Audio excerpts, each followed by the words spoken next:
Hello, and welcome to the Professor Podcast with Ruth and Claire. Each episode, we talk about a particular topic in the life of a professor. We are tenure-track faculty members in the sciences, working at a primarily undergraduate university in California. The purpose of our podcast is reflection, so we bring something we think is working and something we're working on to discuss. Welcome to the Professor Podcast with Ruth and Claire. I'm Ruth. And I'm Claire. And today we're talking about prereq content and how to convey to students what they should remember. But first, Ruth, how was your week? My week was really good. I watched a really interesting sort of short, it sounded like a documentary, but it's not, like it's only 3 episodes. Okay. And I feel really inappropriate about it because it's this documentary about a woman who was murdered in Ireland. Okay. And I've actually listened to a whole podcast about it as well called West Cork. But I was like feeling really inappropriate that I was having so much nostalgia and homesickness watching it. I was like, I don't think this was the point of this show, was not like to make me homesick. But somehow I was anyway. But it's super interesting. And the documentary is very good. Well, that's good that the content is good and that it's interesting. And did they also have nice like scenes of Irish Yes, countryside? because the place where it happened is this super rural community, and so it's very beautiful. And something they did a really good job. It's called Sophie. I think the subtitle might be Murder at the Cottage. It's on Netflix, but one thing I think they did a really good job of is this has been in and out of the news for years, and it's always been this big what happened thing, but they managed to really re-center her at the center of the story, which I think that happens a lot with like true crime things where it's like the victim only serves the purpose of being a victim in the story rather than so I think they did a really nice job of that. And so anyway, but maybe not for like homesickness, maybe not appropriate, but anyway, there you go. How about you? How was your week? Oh, my week was good. I was at a virtual conference, the Cottrell Scholar Conference. And one thing I wanted to bring up the Cottrell Scholars are a group of teacher scholars. And so the thing that we have in common as conference goers is focusing a lot of time on teaching and research.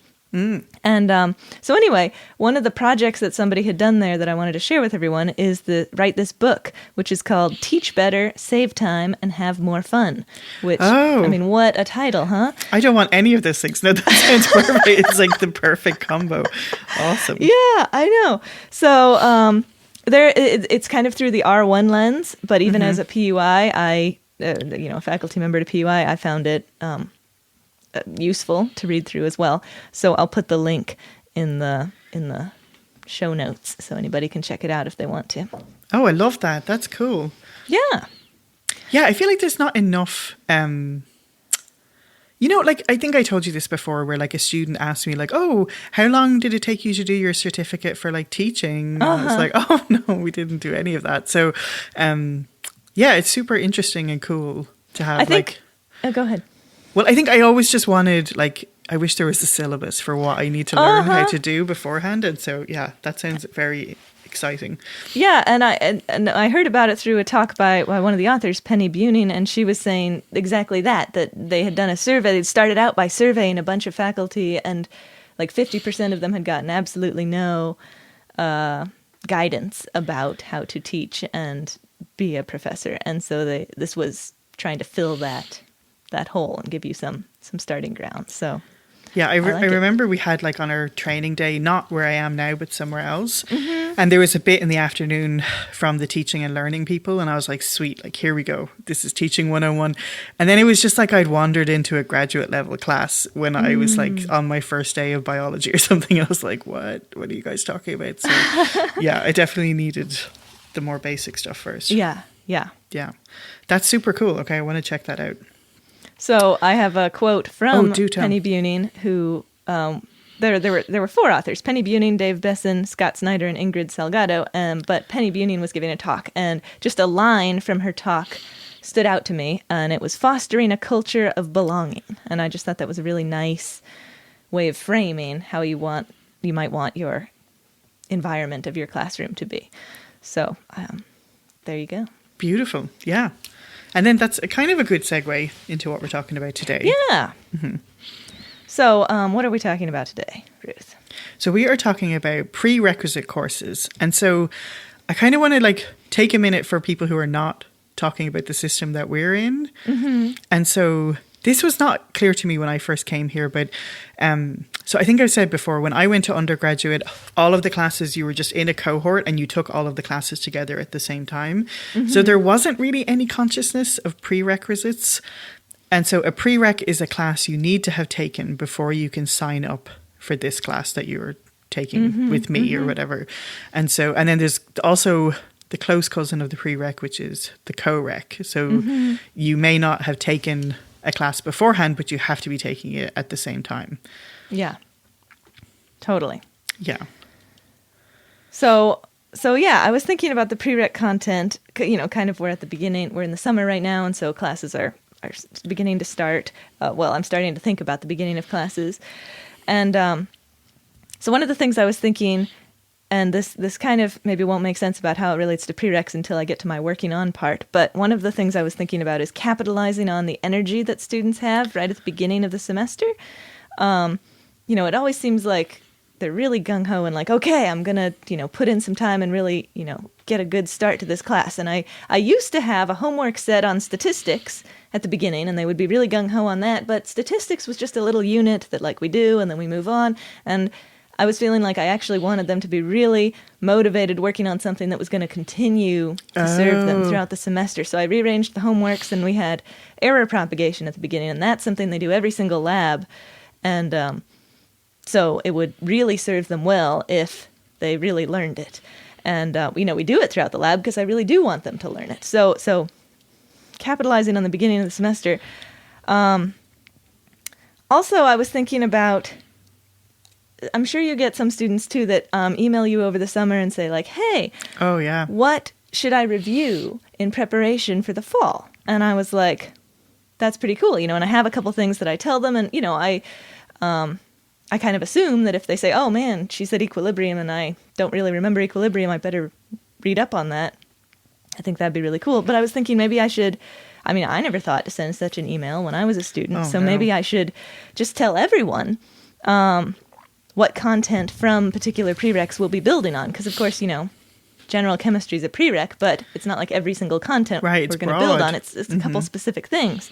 So it might be worth just telling the students, I already tell the students who ask me what to review, but I could just tell that to everybody. To everyone. Yeah, I like the sound of that. And it's interesting. I was thinking when you talked about the energy, like it seems like it's even more so in the fall. Oh, yeah. Like for sure. Right. And so, yeah, that's super interesting. Yeah. So what about you? What's working for you with prereq? This is really interesting that you said that, because this episode for some reason feels like one where it would be good to do them backwards, like the working on. But anyway, yeah, the working. So one thing that I've been doing is, so like a lot lately I've been teaching the first of the physics classes. And so often by the first lab, we haven't done enough stuff to really do a lab. Okay. So I do this math review. Oh, that makes sense. Yeah, and it's like, here's the math review, and it's kind of like I'm trying to be gently, but I'm like, you should know how to do all of these things. Like, you don't have to know how to do them right now, but if you have a hard time with any of it, that would be a good thing to go back and reflect on. And it's kind of good. It's sort of weird. Like, it serves a weird purpose where sometimes, I think I've talked before about having this kind of two communities in the classroom. Like, I don't mean this as negative as it sounds, but one group is maybe overconfident and then one group is underconfident. And somehow, for some reason, this math review seems to work for both groups. Oh, like, great. the overconfident ones are like, oh, I couldn't do every single question on here. And the underconfident are like, I got most of this done. I feel pretty good about it. So, great. like, that's somehow, awesome. How fantastic. Right. It kind of works out. And so that's good. I think another thing that I'm trying to work, like, is working is like being aware that it's not always equal. So just because two people have had trigonometry, it doesn't necessarily mean they had the same experience or the same, you know what I mean? And trying to kind of bear that in mind and not have to spend too much time repeating things, but like not like just take a few minutes to go over what sines and cosines are and not be like, whatever, you knew this already, because that's not usually that effective. And I think one other thing that worked one time in one class, and I didn't do it again, so I don't know why, but it kind of worked at the time I was remembering it. Do you ever hear of those exercises like the affinity mapping exercises? What are those? No, I don't think so. It's like Post-its, and everybody writes stuff down on Post-its and puts it on the board. And then the second stage of it is everyone takes it and groups together things they feel are familiar. Mm-hmm. And so I was teaching upper division mechanics, which is like, you know, it's a upper division class and it's a lot more math, but it's weirdly the same kind of topics you do in the first class. Okay. So I got everyone to write down whatever they could remember from the first class on lots of Post-its. And then we grouped them together. And then we were like, see, you did kinematics and you did moment, like that kind of thing. Oh, and that's so that cool. was kind of a way of hearkening back. Yeah. Yeah. So it was like a little review day, but it was them providing the review topics. Yeah. Or like they, you know, somebody might remember one topic and someone else remembers another, and then they say, oh, I remember that too. And that's pretty cool. And I guess it was cool, like in the bit where they had to group stuff together, that was them being like, oh yeah, energy was a whole thing and that belongs in the energy category or whatever. And so they were kind of sorting it in their heads. So that was kind of helpful. That's so nice. Because it is, I'm always talking about different umbrellas. All my students hear me talk about umbrellas. And I mean like which is appropriate at our categories. university. Which is what? It's because it's always raining. Yeah, we're like, oh. Yeah, different categories. And it, you know, it's so easy as the instructor to visualize the categories. And I feel like I'm being extremely explicit and saying it over and over every time we change categories, but that doesn't often get across as much as I want it to. And it feels like it would really get across if you're actually moving the sticky notes around. And then you look at your new advanced syllabus and you're like, oh, here are those categories again. Right. And, you know, I guess that's that thing, right, about expertise is that level when you can see the umbrellas. Mm-hmm. And, like, I know I went through all of my classes and had no concept of how, like, what the overstructure was. Like, you're just so in the weeds. So, yeah, I guess the more we can do that, the better. That makes a lot of sense. Tell me what you're working on. All right. So I would like to be more clear about what students need to review and help students know if they should review the prereq material. So kind of, I guess, talking about this energy at the beginning of the semester, I want to capitalize on that with the review as well. But one thing so maybe you can, you know, comment on this since it sounds like you're doing it really well. But I was kind of afraid of having a homework set that was review because I was like, I don't want everyone to be like, oh, you know, the ones who know it maybe are just then feeling too confident and, you know, because we haven't gotten to the new stuff yet. I'm just saying this is the stuff I want you to remember. So anyway, what I was coming up with, and this is a brilliant idea of Ralph's, is having a homework 0. It's not homework number 1, it's homework number 0. I like that a lot. It's the review things. And maybe homework number 1 is actually due at the same time. And I was kind of thinking this is the way I've been structuring my homework starting last semester, is having a whole bunch of problems, but just assigning a subset of them. And so it'd be like, you must do these 5, but if you find them challenging, you should do more, because we're going to be building on these concepts. And so, you know, knowing this material well is going to serve you really well. And that's exactly what they have energy for right at the beginning, is getting set up well. I love well that. in the class. So I think that could be really cool. I haven't done it yet, but I think it would be awesome. I think that's going to be awesome. And I think if you wanted to, like, again, you can have such a range of levels in the questions. So some, like, people are going to feel confident about it and like, yeah, I do know what I'm doing. Great. And then they can stop there. And then if people are like, oh, yawn, I already know this, then you could have like a more challenging question on there. And I think that's super cool. And I think... So, go ahead. No, you go ahead. So is that how you do it with your review lab? Do you have some really challenging and some easier questions? Is that, I think, like, how do you serve all those populations? So I did not design the lab review, like the math review, like I poached it from somebody else. But That's always a good idea. Yeah. But it kind of falls out that way. And because it's a really wide range of topics, so some of it is even, what's the log of this number? Like, just put that in your calculator. Do you remember what logs are? And then other stuff is like a little bit more complicated. So it seems like it's weird. People have different things, are like, oh, this was easy for me.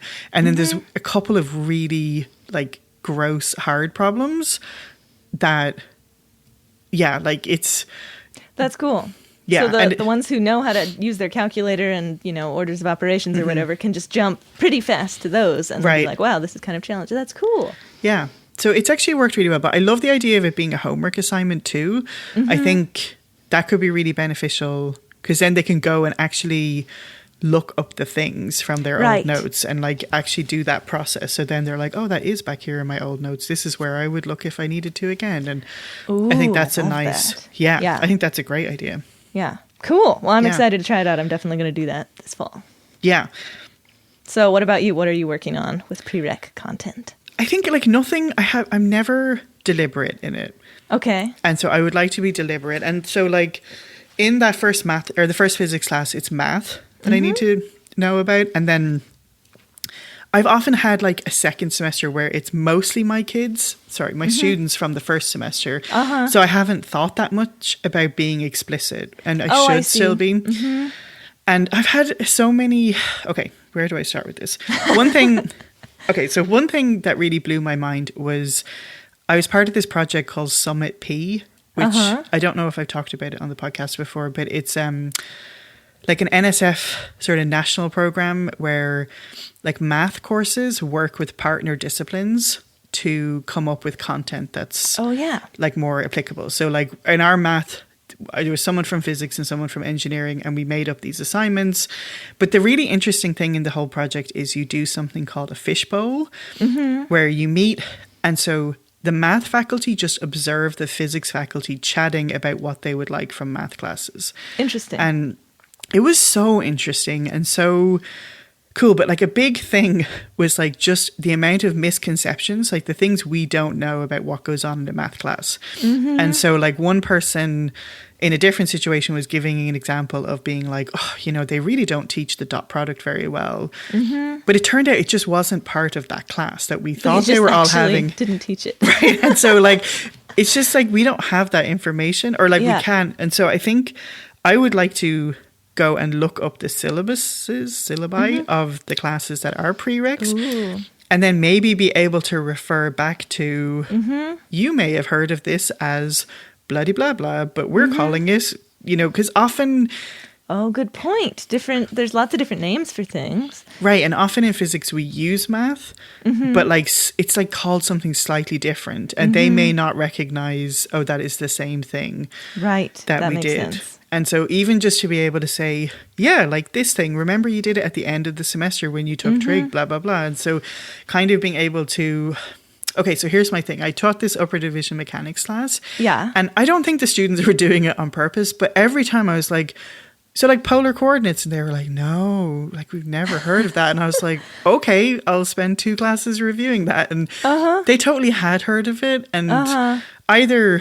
That's definitely happened to me, that sort of in a different context, I'm like, I don't know what you're talking about. Right, and then someone's like, you know, the thing you did that time? And you're like, I do. Yes, I remember. So I think that happened to me a lot that semester. And I got really off the pace I should have been on. Sure. And so even there's just a lot of like, no, we didn't cover that in the class. I was like, oh, okay, well, so this is what this is. And here's the chain rule. And like things that... Anyway, so I think setting a sort of expectation, like I want to have this kind of flexibility of like, sure, we can go over something again, but also the expectation of you have covered this in a previous class, so this you need to review it. Do you know what I mean? So yeah, combination, like, totally. Because like I think that's really nice that you said, hey, how do you guys feel about polar coordinates? And they were like, not good. And so you were like, let's review. But maybe they started remembering once you started review, or maybe they some balance of review and also go back and look at your notes. And it's really interesting. You're talking about sometimes you have students who you've already taught one of the prereqs for the class. And so in that case, you know what they covered. Right. And you can maybe give them the particular, like, yes, we did do that. And here's some context that will maybe help it jog your memory. Totally. And if you're still having trouble, go back and look at your notes or something, so then if we could do that with our classes that we didn't teach as well, by knowing the syllabi a little bit better, that's a pretty cool idea. Yeah. So I would love to be able to, connect that a bit more, and sort of like my problem was I ended up reteaching a whole bunch of things when I needed to just refresh their memory. And right. So I think being able to say, oh, that's from math, blah, blah, blah, blah. You did it at this time. And if someone came back to you and was like, actually, I took math at a time when the professor was sick for 5 weeks and never came in and we never covered this, totally fine. But if they're just like, oh, I don't even remember, like trying to make it as specific as possible and actually know. Like and I think one thing that came out of those fishbowl things was just this vague feeling of like, shouldn't they know this by now? But maybe they should and maybe they shouldn't. But yeah. And so someone at the Summit P conference we went to talked about this and how once she started communicating with other faculty about the specifics of, oh, you did do this, you just called it this. Or even, okay, scammers, I'm not going to spend a week reviewing this thing and like, you totally should know this or whatever. Right. So, yeah. So even sorry, go ahead. Well, I just love your idea of pointing them to the course and maybe even like winning the course. I mean, then they can go find the notebook, look over the same exact notes. Like that's going to jog some memories. I think that would be really helpful, you know, in pointing them towards the information that's going to actually be really useful to get it back in their heads. Totally. Yeah. And I think, and then I think the other sort of thing I guess I would say about prereqs in general is like going the other way and being careful of things that like aren't prereqs, you know. And so somewhere like I just sort of heard this about a class where like someone was like, well, I just always assumed they've already had physics in high school. This is not our institution. But that's obviously, it's not a prerequisite to have taken physics in high school. So I think it's really dangerous to make assumptions about that. Do you know That's what I mean? a really, really good point. And, you know, so the class I teach, in the analytical chemistry series, the only prereq is general chemistry. Most people have at least started taking organic chemistry by the time they're there. Oh, yeah. And we really don't do much organic chemistry at all. I don't know much organic chemistry. Like, we're not really in the organic chemistry zone. But we do eventually get to some instruments where they get sorted by the polarity of the molecule, and you might need to know some organic chemistry to have an idea of the polarity of the molecule. So, and I was kind of surprised the first time a student was like, how the heck do you know? I haven't taken organic chemistry. I was like, oh, I need to give you a couple tips.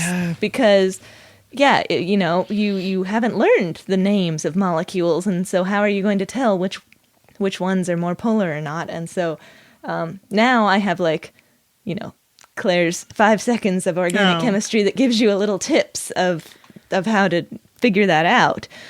Just the little bits that you need to know for this particular scenario, and that's been really helpful. Well, it's been interesting. We have this upper division mechanics class, and there's just this weird thing that you can notice that there's this class beforehand that most people have taken. The content doesn't overlap, but there's just something about those people are way more set up for success. And a colleague of mine always refers to it as seasoning. So like, even if you're not necessarily doing the same stuff, just having done more physics problems by the time you get there. That makes sense. Yeah, like, you're more really changes practiced it. in how you learn physics. Yeah. And I think we're thinking about trying to make it a prereq just because of that, because it has such a big impact. That makes a lot of sense. Yeah. And then just one more thought I had about prereqs was my math prereq, or the math that they need for my class is simply algebra. Like, we don't really go into trig that much. But so I always start out saying, you know, like, you don't need math any fancier than algebra, but we are going to be doing a lot of algebra. And so if you find yourself getting stuck in the weeds of moving variables around, like, we can go through it more slowly. But I don't like to spend a lot of time in class going over algebra because, well, it just takes way too much time. Right. And it does seem like they definitely all have covered this. And so that seems to me like an office hour kind of thing. So I just try to be explicit about, you know, we are going to be using a lot of algebra. If you're struggling with the algebra, I'm happy to, you know, help you work on some problems in office hours or something like that. But algebra is going to be a key part of the course. So I don't know. Like, honestly, that's the biggest issue students really have in physics. Is the algebra? Yeah. It's like, I mean, that's the thing that will really slow you down, I think, if you haven't got that down. But I think now you're kind of inspiring me because I'm not explicit enough about it. And I think, it's just this thing where students, oh my God, I need to stop calling them kids, but students are so like well, you either have it or you don't. And I like that you're explicitly, I think I just need to keep saying, like, get out your old book, just practice like, I like that. 6 of those problems and you'll probably already be in your groove, because they don't really believe that like, if you just go back and practice it. So I like that you're explicitly saying that. I like what you said about get out your old book and do a few of those. Yeah. That's really good. Yeah. All right. Well, we've got some more language, and I'm excited about it. Yeah, I feel like I can't think of the expression, but like spend a penny, save a penny, or pound, or like something, whatever it is, where if you invest a bit of time in the beginning, it will really pay off. I think that does apply here. Yeah. Yeah, and I think that's the thing. Again, like, I'm always like, oh, but I don't have time. But I think it's time well spent. I think so. Yeah. Because it's going to just keep coming back. Kind of like the content that I want them to learn at the beginning, because it's just going to keep coming back. If we put in the time to get them to learn the content, they won't keep coming back not knowing the content, hopefully. Right. And like, just, I don't know, again, that kind of, I've heard of students talking about professors saying to them, like, you should already know this, and that being very dispiriting. And so I definitely don't want to hit that note, but also, you're empowered to figure this out, and I'm not going to do it in class time. Like, that is what I want to hit. I that love note. empowered. So, empowered. Yeah. Okay, cool. Thank you, Ruth. Thanks so much for joining us on the Professor Podcast with Ruth and Claire. We're delighted to have you as a listener, and we would love to hear from you. And if you want to email us, our address is contactprofessorpodcast@gmail.com. We'd love to hear any of your suggestions for future shows, or professor quotes that you might want to share with us, or even just things that have come up for you when you were listening to previous episodes. And if you've been enjoying the podcast, we would love if you would spread the word.